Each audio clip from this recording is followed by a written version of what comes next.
तुझ्यामुळे मी तयार झाली. Welcome to mini blog. आजचं तसं तर ब्लॉग पण शूट करू वाटत नव्हता.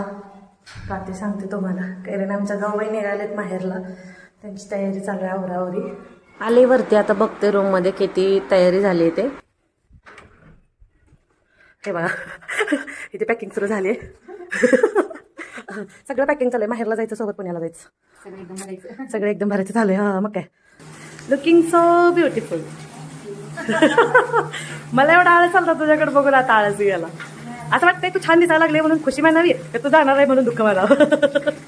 तुझ्यामुळे मी तयार झाली. मला झालं असं वाटतं हातात असतं तर लावून दिलं असतं. तसं तर खरं सांगायचं म्हटलं तुम्हाला तर आम्हाला दोघींनाही इथं एकमेकींशिवाय अजिबात करमत नाही. पण आता काय करणार, कधी कधी असं मागं पुढं जाऊन यावं लागतं. आता मी अगोदर जाऊन आले, आता रोहिणी निघाली, तर काय आता मला आताच करमेन असं झालं. चला मग काय, आता रोहिणी पण निघाली, आता मी पण जाते घरात. तर कसा वाटला मिनी ब्लॉग नक्की कमेंट करून सांगा. बाय.